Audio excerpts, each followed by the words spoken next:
सूचीबद्ध है। मैं माननीय सदस्यों से आग्रह करूंगा कि नियम 307 के अधीन मामलों को उठाने की अनुमति प्रदान की गई है। वे सभी माननीय सदस्य अपने अनुमोदित पाठ को व्यक्तिगत रूप से सभा पटल पर रखने का कष्ट करें। महामहिम राष्ट्रपति जी के अभिभाषण पर धन्यवाद प्रस्ताव पर चर्चा। माननीय अखिलेश यादव जी।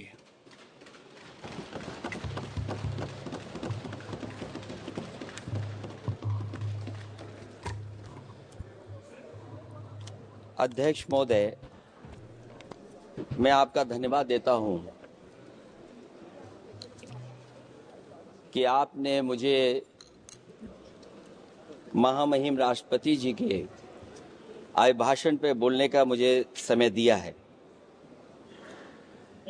अध्यक्ष जी, मैं सबसे पहले आपका अभिनंदन एवं अभिवादन करते हुए आग्रह करना चाहूंगा कि मुझे बोलने के लिए जो समय दिया है, मैं उसमें से 2 मिनट का समय महाकुंभ हादसे का शिकार लोगों की आत्मा की शांति के लिए खड़े होकर के मौन रखना चाहूंगा। अगर किसी अन्य को भी सच्चे मन से मृतकों के प्रति सच्चा भाव है तो वो भी हमारे सांसदों के साथ खड़ा होकर के ये मौन श्रद्धांजलि अर्पित कर सकते हैं। माननीय सदस्य अध्यक्ष महोदय, अगली लाइन अध्यक्ष महोदय, ये विषय अध्यक्ष महोदय, आप सीनियर लीडर हैं। अध्यक्ष महोदय, ये अधिकार आपका है। कभी नहीं रही।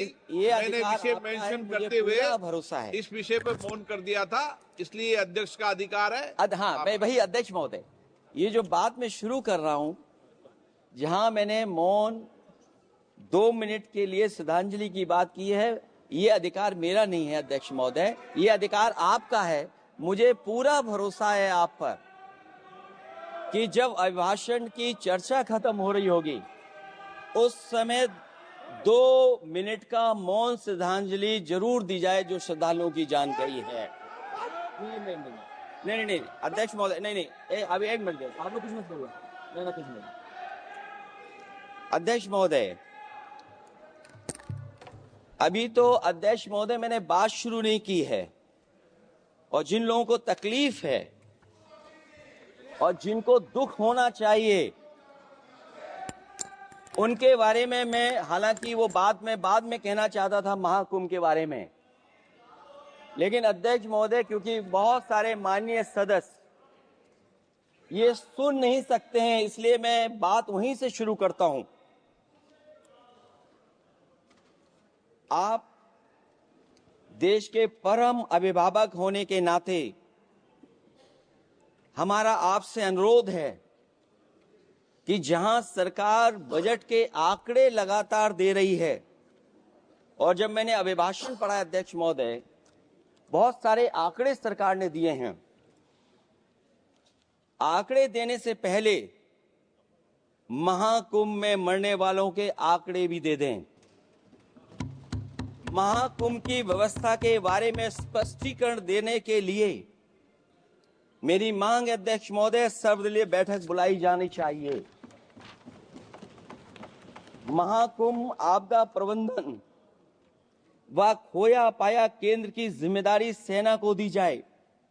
महाकुंभ हादसे के शिकार लोगों की मृत्यु, घायलों का इलाज, दवाइयों, डॉक्टर, भोजन पानी, परिवहन की उपलब्धता का आंकड़ा संसद में पेश किया जाए। महाकुंभ हादसे के लिए जिम्मेदार लोगों पर, महाकुंभ हादसे के लिए जिम्मेदार लोगों पर घोर दंडात्मक कार्रवाई हो। जिन्होंने सच छिपाया है उनको दंडित किया जाए। अध्यक्ष महोदय, हम डबल इंजन की सरकार से पूछते हैं, अगर अपराध बोध नहीं था तो आंकड़े दबाए, छिपाए और मिटाए क्यों गए हैं? सच छिपाना और मिटाना भी तो अपराध है। इसका दंड कौन भुगतेगा अध्यक्ष महोदय? जहां इंतजाम होना चाहिए था, वहां प्रचार हो रहा था, एक धार्मिक समागम में डबल इंजन का राजनीतिक प्रचार अशोभनीय है, निंदनीय है। इतने बड़े हादसे के बाद कम से कम अब तो वो होर्डिंग उतरवा देना चाहिए। अध्यक्ष महोदय, महाकुंभ की जो तैयारी हुई, जो हम लोगों ने जाना वहां पर, महाकुंभ न केवल 144 साल के लिए ये कहा गया, बल्कि ये भी कहा गया कि पहली बार धरती पर इस तरह का डिजिटल और जो आधुनिक चीजें हैं, टेक्नोलॉजी, उसका इस्तेमाल कर करके महाकुंभ होने जा रहा है। सीसीटीवी, ड्रोन, लाइव स्ट्रीमिंग के आधार पर जिनका दावा था कि वो डिजिटल कुंभ करा रहे हैं, वो मृतकों की डिजिट नहीं दे पा रहे हैं। एक तरफ तो जो लोग डिजिटल डिजिटल डिजिटल अध्यक्ष महोदय कहने को थकते नहीं हैं, लेकिन जब कुंभ में इतना बड़ा हादसा हो गया है तो यही सरकार डिजिट नहीं दे पा रही है। हमारे अपने लोग मारे गए हैं, जिसमें परिवार का हर रिश्ता दिवंगत हुआ है। किसी की माता, किसी के पिता, किसी की बहू, किसी की बेटी, किसी का भाई बहन, चाचा चाची, बच्चों के आंकड़े तो अभी तक नदारद हैं। खोया पाया केंद्र ही लोगों को तो नहीं मिल रहा है, जो खोया पाया केंद्र था उसको भी लोग पा नहीं पा रहे, ढूंढ नहीं पा रहे। अध्यक्ष महोदय, कुंभ कोई पहली बार नहीं हो रहा है। कुंभ का आयोजन सदियों से होता आया है।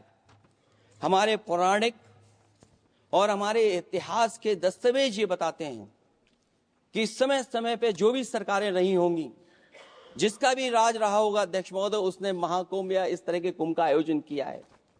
एक तरफ तो वो कि जो 144 साल बाद महाकुंभ होने जा रहा है, उसका इतना प्रचार किया, और मैंने तो कई टीवी इंटरव्यूज में, कई समाचार चैनलों पर यह बात सुनने में आई और सुनते रहे हम लोग कि सरकार ने 100 करोड़ लोगों के आने का इंतजाम किया है। और अगर 100 करोड़, अध्यक्ष महोदय, अगर ये बात गलत है तो मैं रिजाइन आपको देना चाहता हूं। अगर अध्यक्ष महोदय, ये माननीय सदस्य लोग अगर ये नहीं सुन पा रहे हैं तो मैं इनको एक एक को, आप नहीं गए स्नान करने, आप स्नान करने नहीं गए, इसीलिए इस तरह की भाषा का इस्तेमाल कर रहे हैं। अध्यक्ष महोदय, ये कहा गया कि 144 वर्ष के बाद ये हो रहा है।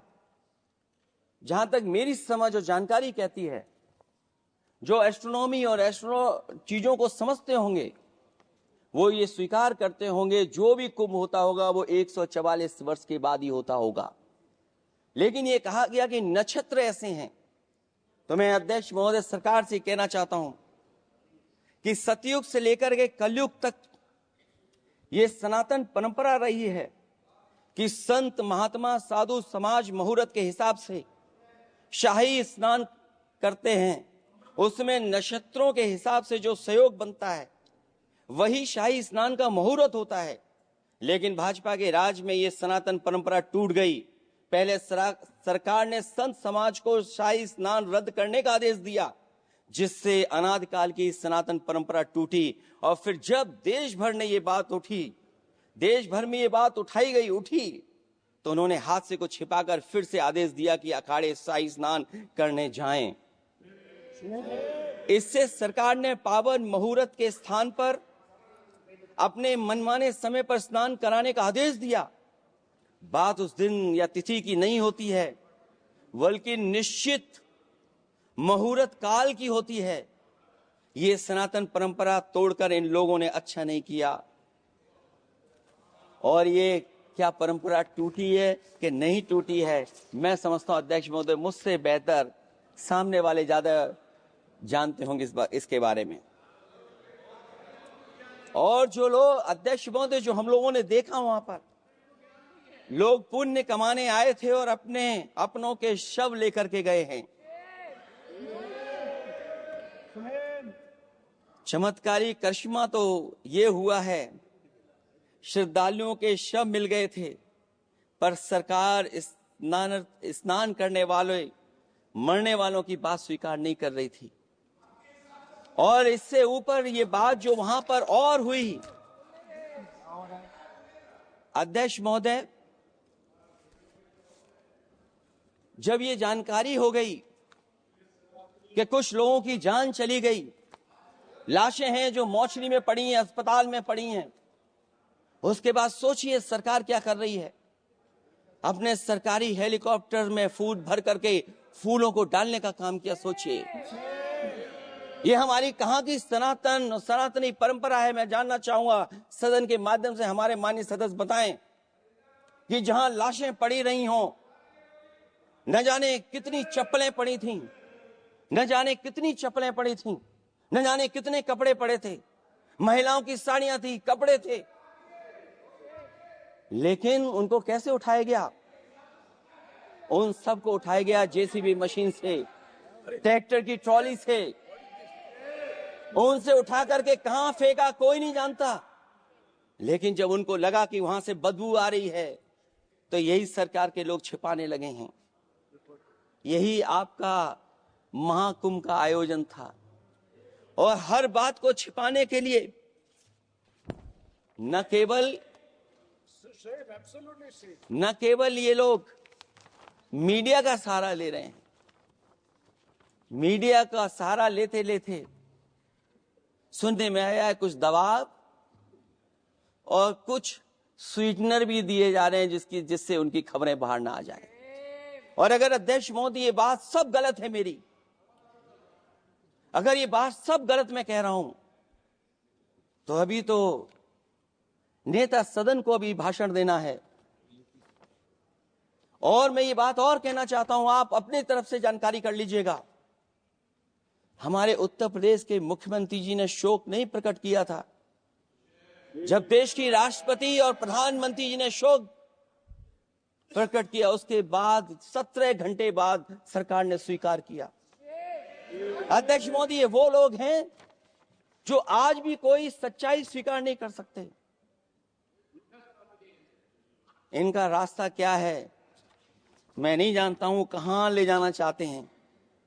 लेकिन जब अध्यक्ष महोदय मैंने अभिभाषण पढ़ा है राष्ट्रपति महोदया का, तो वही पुरानी बातें कि 12 करोड़ शौचालय बन गए हैं, 10 करोड़ गैस कनेक्शन हो गए हैं, 80 करोड़ लोगों को राशन दिया जा रहा है, 25 करोड़ लोगों को मिडिल क्लास में शामिल कर दिया गया, न्यू मिडिल क्लास में शामिल कर दिया गया।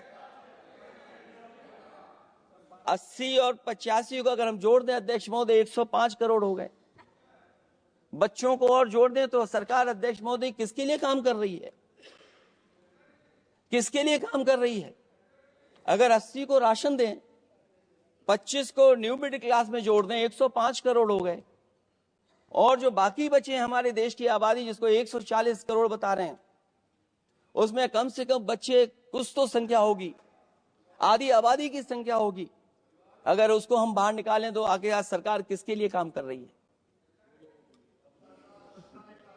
वही बात पुरानी सुनने को मिलती है कि राष्ट्रीय मिलिट्री स्कूल बन गए हैं,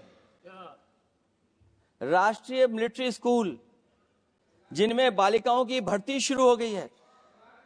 अध्यक्ष महोदय, ये एक बता दें जो नया इन्होंने 10 साल के अंदर राष्ट्रीय मिलिट्री स्कूल खोला हो। और कंफ्यूज मत होना, राष्ट्रीय मिलिट्री स्कूल कौन से होते हैं, सैनिक स्कूल कौन से होते हैं, ये कंफ्यूज मत होना। 10 साल में सोचिए अध्यक्ष महोदय, एक भी नया राष्ट्रीय मिलिट्री स्कूल नहीं खोला है। अगर खोला हो तो सरकार जरूर बताए। जो लोग कहते हैं हम ईज ऑफ डूइंग रिसर्च कर रहे हैं, अध्यक्ष महोदय इनकी ईज ऑफ डूइंग रिसर्च हमने देखी है। इनकी ईज ऑफ डूइंग रिसर्च अपनी इमेज चमकाने के लिए और दूसरे की इमेज बर्बाद करने के लिए ईज ऑफ डूइंग रिसर्च चल रही है। ईज ऑफ डूइंग बिजनेस, मैं देखता हूं जहां कहीं भी इन्वेस्टमेंट मीट होती है, देश के सभी मंत्री वहां पहुंच जाते हैं। सरकार के मुखिया भी जाते हैं वहां। मुझे याद है उत्तर प्रदेश में सबसे बड़ा आयोजन हुआ था इन्वेस्टमेंट मीट का। न केवल इन्वेस्टमेंट मीट इन्वेस्टर्स को बुलाया गया था, बल्कि डिफेंस एक्सपो के भी कार्यक्रम कई हुए थे। और अध्यक्ष महोदय, भरोसा ये दिलाया गया था कि जो एमओयू हो रहे हैं 40 लाख करोड़ के, वो उसको जमीन पर उतार लिया जाएगा। मैं इन्हीं डबल इंजन की सरकार से जानना चाहता हूं कि जो 40 लाख करोड़ के एमओयू हुए, उसमें कितना जमीन पर ये सरकार उतार पाई। कहीं ऐसा तो नहीं है कि सरकार के डबल इंजन आपस में ही टकरा रहे हों। अब तो जो खबरें हम लोग पढ़ते हैं, न केवल इंजन टकरा रहे हैं अध्यक्ष महोदय, अब तो डब्बे भी टकराने लगे हैं। सुना है क्योंकि दिल्ली में चुनाव है, आप इंजीनियर की डब्बा हैं। ये हमारे पुराने माननीय सदस्य हैं, आप हम एक हैं, बस जगह अलग बदल गई। जिस विभाग के मंत्री हैं वो हमारा ही काम है, आप लोग अच्छा नहीं कर रहे हैं। अध्यक्ष महोदय, दिल्ली का चुनाव है तो मैंने राष्ट्रपति जी के अभिभाषण में सुना कि यहां पर मेट्रो की जो दूरी है वो दुगनी कर दी गई है, पटरी दुगनी कर दी गई है, एक्सपेंशन हो गया है इतना। अध्यक्ष महोदय, मैं स्वीकार करता हूं दिल्ली का चुनाव है, एक्सपेंशन की बात करेंगे, लेकिन कभी आपने क्यूटो का नाम सुना है? आपने वेनिस का नाम सुना है?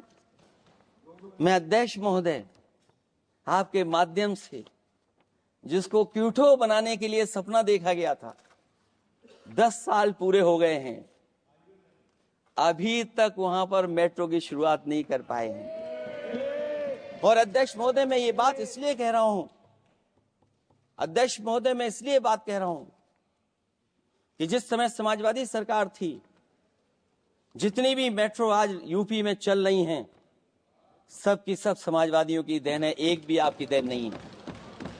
और इस समय पर मैं याद करना चाहता हूं, उस समय देश के प्रधानमंत्री मनमोहन सिंह जी को जब मैं पहली बार मुख्यमंत्री बनकर के उनसे मिलने गया था, मैं बहुत सारे उनके काम उत्तर प्रदेश के लेकर के गया था।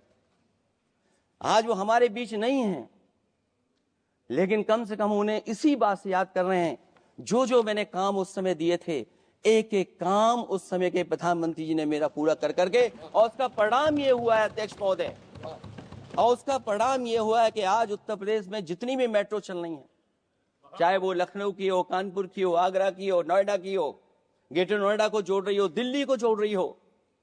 और अध्यक्ष महोदय, जिस समय उद्घाटन हुआ था दिल्ली से नोएडा को जोड़ने वाली मेट्रो का, उस समय देश के प्रधानमंत्री एक विदेश के बहुत बड़े उनके साथ बैठ करके गए थे उद्घाटन करने। वो अगर किसी ने काम किया था पूरा, तो नोएडा अथॉरिटी और समाजवादी सरकार ने, उसमें आपकी देन कोई नहीं थी। ये बात मैं मेट्रो की इसलिए कर रहा हूं कि जो लोग दिल्ली में मेट्रो बना रहे हैं, वो बनारस में मेट्रो क्यों नहीं बना पा रहे? और दिल्ली का विकास अपने आप हो जाएगा, बस ये जो भारतीय जनता पार्टी की दिल्ली वाली सरकार है, वो हस्तक्षेप करना बंद कर दे। अध्यक्ष महोदय, रिवर लिंकिंग का कार्यक्रम कुछ दिन पहले प्रधानमंत्री जी ने किया। अध्यक्ष महोदय, मैं आपके माध्यम से, जहां किसानों के लिए एक नई चीज आ रही है, जिससे कि न केवल उनकी खेती बाड़ी बल्कि बहुत सा सुधार दिखाई देगा। खेती बाड़ी को भी पानी मिलेगा, पीने का भी पानी होगा। इंटरलिंकिंग पुरानी योजना है, और मुझे याद है जब पहली बार उसका एमओयू साइन हुआ था, उस समय दोनों प्रदेश के मुख्यमंत्री शामिल थे, लेकिन जब उद्घाटन हुआ है तो दोनों के प्रदेश के मुख्यमंत्री वहां से गायब थे। और वो कारण अगर जानना चाहोगे तो वो कारण भी बता दूंगा अगर आप कहोगे तो। जहां इंटरलिंकिंग हो रही रिवर की, ये अच्छी योजना है, 40,000 करोड़ रुपए आप खर्च करने जा रहे हैं। लाखों लाख जमीन उत्तर प्रदेश और मध्य प्रदेश की सिंचाई के लिए शामिल हो जाएगी, लोगों को पीने का पानी मिलेगा। लेकिन जिनकी जमीन जाएगी उन किसानों को, गरीबों को क्या सरकार मदद कर रही है? लैंड एक्विजिशन मैंने भी की एक समय पर, और मुझे याद है अध्यक्ष महोदय, जब मैंने लैंड एक्विजिशन किया था उसमें भारत का ये लैंड एक्विजिशन एक्ट नहीं आया था। मैंने किसानों से बातचीत की थी और किसानों से समझाया कि ये योजना से, परियोजना से क्या लाभ होने जा रहा है। वहां के किसान तैयार हो गए और उसका परिणाम ये था कि 21 महीने में देश का सबसे बेहतरीन एक्सप्रेसवे और जमीन एक्वायर कर करके हम लोगों ने बना करके दिखा दिया। और जब उद्घाटन हुआ था तो उसमें भारतीय वायुसेना के विमान सुखोई और मिराज को उतार करके हम लोगों ने उद्घाटन किया था उसका। ये बात मैं इसलिए बता रहा हूं, जिस हाईवे पर देश के प्रधानमंत्री उतरे थे और उद्घाटन के बाद प्रधानमंत्री जी के पीछे पीछे कोई चल करके आया था। वो हाईवे भी अगर किसी ने डिजाइन किया था तो समाजवादी सरकार का डिजाइन था, वो भारतीय जनता पार्टी का डिजाइन नहीं था। और अगर इनका डिजाइन होता तो उत्तर प्रदेश में कोई नया हाईवे ऐसा बना करके दिखाएं जिससे हवाई जहाज उतर जाए। नहीं तो मैं मानूंगा कि आप जो कह रहे हैं कि आधुनिक इंफ्रास्ट्रक्चर बनाना चाहते हैं, आपकी परिभाषा क्या है आधुनिक इंफ्रास्ट्रक्चर की? और ये बात में जो इतनी घुमा फिरा के कह रहा हूं, वो बात में लौट करके उसी पे जा रहा हूं अध्यक्ष महोदय। अगर 40,000 करोड़ की योजना बनी है रिवर इंटरलिंकिंग की, तो जिन किसानों की, जिन गरीबों की जमीन जा रही है, उन किसानों को आप सही तरीके से मुआवजा, मदद उनकी क्यों नहीं कर रहे हो आप? अध्यक्ष महोदय, मैं इस अभिभाषण के माध्यम से जब सदन में जवाब आए तो उन किसानों की मदद होनी चाहिए। वो किसानों के पास कुछ नहीं है। उसके बाद आपका जो पैकेज है, आपका पैकेज पता नहीं क्यों कंजूस बनाता है कोई, आपका पैकेज कंजूस बनाता है कोई। कम से कम आपका दिल बड़ा होना चाहिए, और इतना बड़ा दिल हो कि किसान खुशहाली के रास्ते बजाए। आपने किसानों की आय दोगुनी नहीं की, आप आय दोगुनी नहीं कर पाए हैं। कम से कम उन्हें वो मदद करने का काम करें।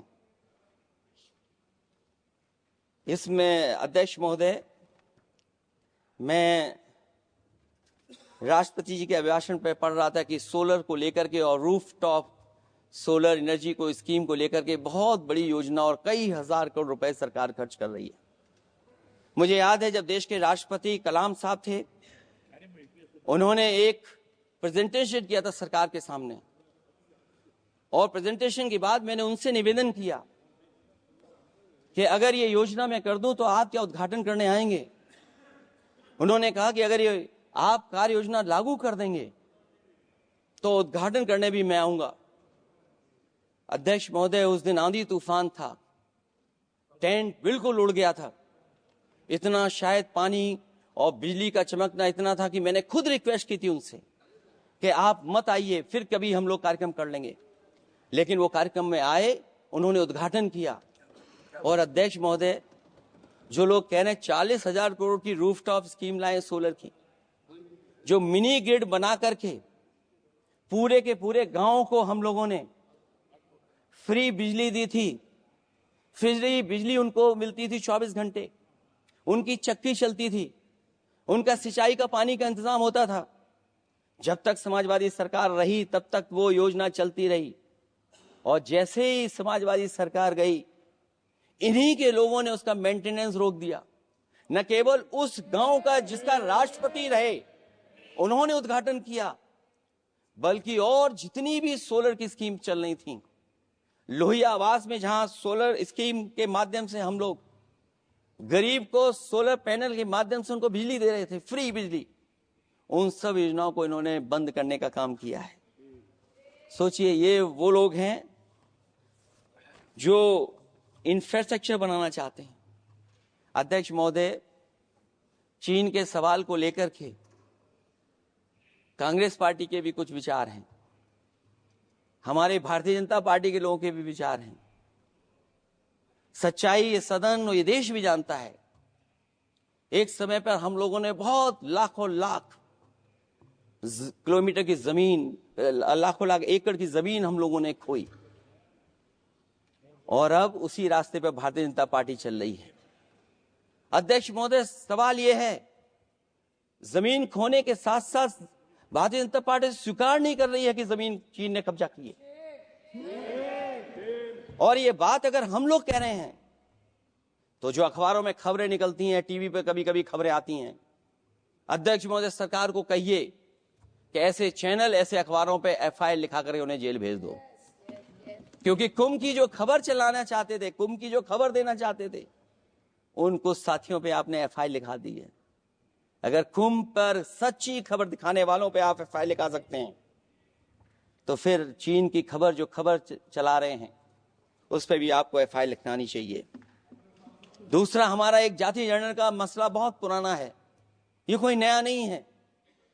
आरक्षण के सवाल पर इस देश में दक्षिण भारत से लेकर के उत्तर भारत में और देश में जगह जगह पर बहुत सारे नेता ऐसे रहे जो आज हमारे बीच नहीं हैं, जिनकी वजह से हम आज उस आंदोलन को आगे ले जा रहे हैं। बाबा साहब भीमराव अम्बेडकर जी का जो संविधान है, उसके तहत जो हमें हक अधिकार मिले हैं, आरक्षण की व्यवस्था है, उस व्यवस्था को और मजबूत बनाने के लिए जाति जनगणना होना चाहिए। उसके पक्ष में अब तो कांग्रेस पार्टी भी है। एक समय था जब कांग्रेस पार्टी उस पक्ष में नहीं थी। और अध्यक्ष महोदय, मैं बड़ी जिम्मेदारी के साथ कहना चाहता हूं, अगर उसी समय कांग्रेस पार्टी भी पक्ष में होती तो आज हमें आपके सामने खड़ा नहीं होना पता, मांगना नहीं पड़ता जाति जनगणना। लेकिन अध्यक्ष महोदय, मैं अपने कांग्रेस पार्टी के साथियों से भी कहना चाहूंगा, अध्यक्ष महोदय, मैं कांग्रेस पार्टी के साथियों से भी कहना चाहता हूं, हम आपके साथी हैं और इस मुद्दे पे तो हम आपके साथ और आपके आगे भी चल करके आपका साथ दे देंगे। अब जाति जनगणना को कोई नहीं रोक सकता है। एक दिन ऐसा आएगा अध्यक्ष महोदय, एक दिन ऐसा आएगा, कोई टकरार नहीं है, आपके इंजन जैसे नहीं है। आपका एक इंजन, अध्यक्ष महोदय, ये अध्यक्ष महोदय, हम तो, मुझे कभी कभी ये लगता है कि प्रधानमंत्री जी जितना अपने लोगों को ध्यान दे करके समझाते हैं, इतना ये समझते ही नहीं है। वो अध्यक्ष महोदय, वो सबसे ज्यादा सोशल मीडिया के बारे में जानकारी रखते हैं। आप भी जानकारी रखा करो। अगर आप जानकारी रखोगे तो आपको सच्चाई पता लग जाएगी। एक इंजन ने नमस्कार नहीं किया था दूसरे इंजन को, अगर याद हो तो पता कर लेना। और ये बात अगर छिपी हुई हो, ऑनरेबल मेंबर, अध्यक्ष महोदय, अभी तो मैंने शुरू नहीं किया, मेरा लिखा हुआ बहुत लंबा है।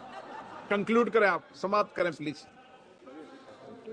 और अध्यक्ष महोदय, एक सवाल और बड़ा उठा है, नौकरी को लेकर के, रोजगार को लेकर के, और हमारे भारत की जो मैन्युफैक्चरिंग सेक्टर है उसको बढ़ावा कैसे दिया जाए। चीन जैसा देश केवल एक पे हमला नहीं कर रहा है अध्यक्ष महोदय, आपकी जमीन भी छीन रहा है और आपका बाजार भी छीन रहा है।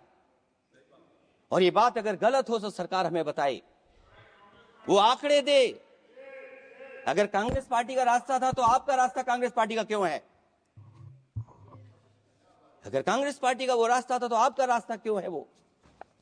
मैं तो जानता हूं जिस दिन उनके सहयोगी साथी समझ लेंगे, वो भी साथ छोड़ जाएंगे। दूसरा जो सवाल कहा गया है अध्यक्ष महोदय, जिस समय बाजार खोला गया, जिस समय हमारा व्यापार के लिए पूरा बाजार खोल दिया, हमसे ज्यादा वित्त को समझने वाले इकोनॉमिस्ट और बहुत सारे जानकार लोग, वो मुझसे बेहतर समझते होंगे, लेकिन मैं ये बात समझता हूं कि जिस समय बाजार खोला गया उस समय ध्यान उतना हमारे देश की अर्थव्यवस्था पर नहीं रखा गया। अगर उसी समय पर मैन्युफैक्चरिंग सेक्टर को जिस जिम्मेदारी से रखना चाहिए था नहीं रखा गया, अगर उस समय रखा गया होता तो शायद अध्यक्ष महोदय हम लोग चीन से आगे निकल गए होते। आज चीन आगे है, हम लोग पीछे हैं। क्या आप इनको ज्ञान दे रहे हो क्या? अध्यक्ष महोदय, अपना रास्ता तो वही है, साइकिल वाला।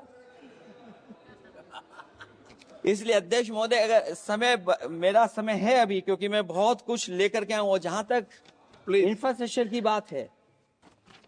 आप कहते हैं कि देश का आधुनिक इंफ्रास्ट्रक्चर बनेगा, न केवल उसके नागरिकों को एक बेहतर जीवन देश की नई पहचान देता है, बल्कि देश को एक नया आत्मविश्वास भी देता है।